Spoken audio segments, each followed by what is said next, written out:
The big breaking news earlier today was on the issue of abortion, and it appears headed back to the Supreme Court. It'll be the first time the court has had to hear an abortion case since Roe was overturned. This afternoon, the Justice Department said it was seeking emergency relief from the High Court to prevent a rollback to access to a key abortion pill, which is part of a two-step regimen that accounts for about half of all abortions performed nationwide.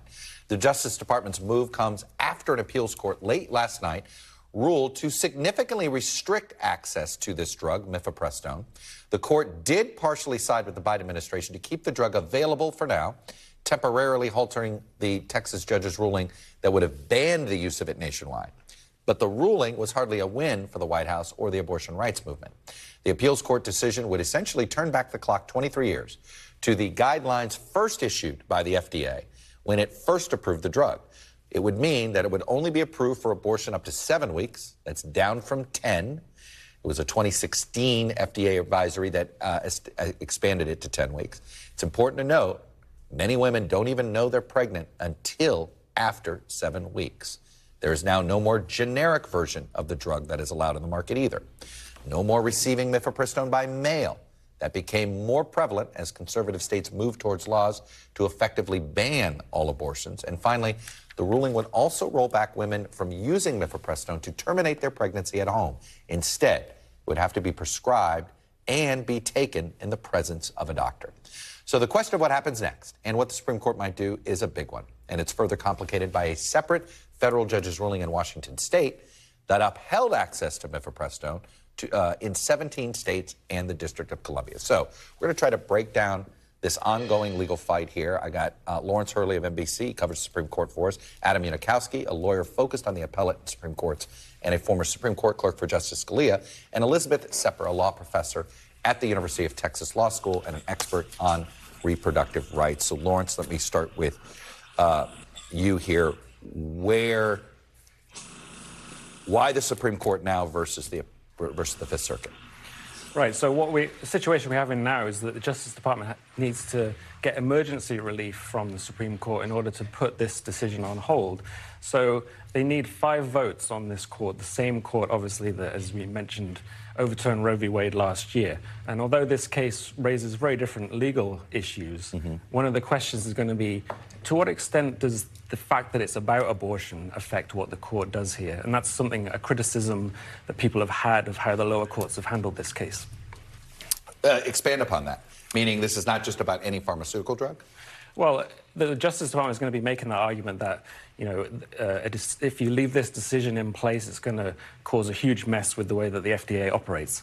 But the criticism of the lower courts here is that they're not handling this case the way that they would handle a normal regulatory case, because that's what this is. It's a boring, This were about case. The EPA and the decision on some chemical that's used in pesticides. How would it be handled? Yeah, some critics, I'm not saying that but people are criticizing that, if this was a boring regulatory case, maybe this wouldn't have come out the same way. There are issues about who has legal standing, the analysis of what the FDA did, whether they left it too long to bring the challenge, and all these issues, which, it'll be interesting to see how the Supreme Court looks at that, and people are going to be looking very closely at that. All right, Lawrence, based on your experience, what's happening right now in the court? They've got to decide whether there's 5 votes. How's that work?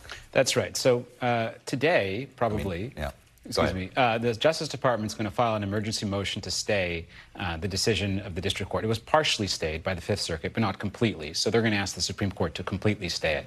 I'd expect the Supreme Court perhaps to temporarily stay it until it decides whether to issue a longer stay. It's going to ask for a response from the plaintiffs, and probably in, What's a temporary stay look like? Temporary stay is just an order that's one page saying that we're going to temporarily stay the district court's order until we can make a decision on more complete record. So if they do that, that means what? There's probably 4 votes to overrule this judge, and there's some question with others?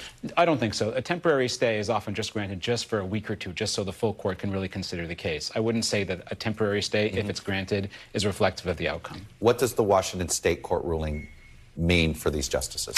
Well, that adds a considerable amount of complexity because, arguably at least, that ruling forces the FDA not to overturn the 2016 decision. The Justice Department has moved to clarify that decision. As far as I know, it hasn't gotten a ruling from the judge. But yes, that confusion will certainly encourage the justices to step in and clear up the situation. Let me bring in Elizabeth Sepper here from University of Texas. Elizabeth, you called the ruling last night absolutely bonkers. Give me more.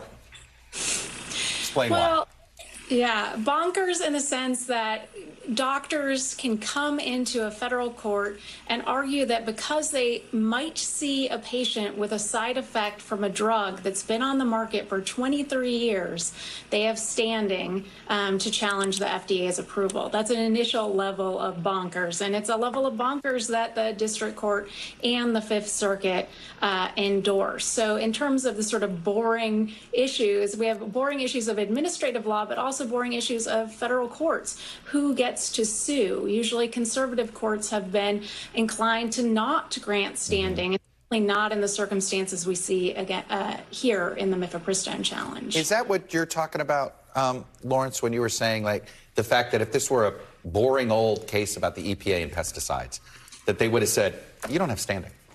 Yeah, that's one of the issues that's coming up here. Like, what kind of stake does this group, the anti-abortion group that's challenging here, have in the decision that the FDA made? They didn't have a single plaintiff that was harmed by this drug, right? Like, this isn't one of those cases. Well, that's the argument that the Justice Department is going to be making. Right.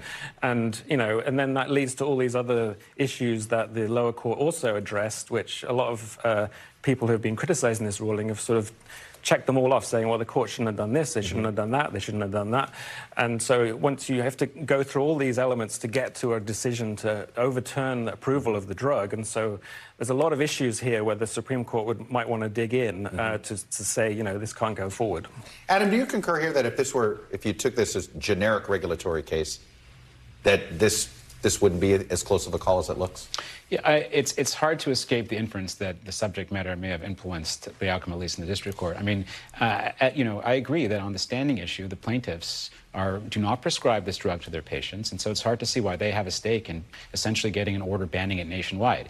And there's other problems too, like they clearly raised their case too late, that they didn't even make their arguments to the agency in large part, which is a rule. There's a rule requiring them to do that, and so I found it quite extraordinary that the judge held that they overcame all these obstacles. So, Elizabeth, let's play this out.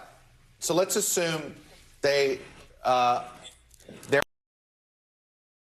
Thanks for watching our YouTube channel. Follow today's top stories and breaking news by downloading the NBC News app.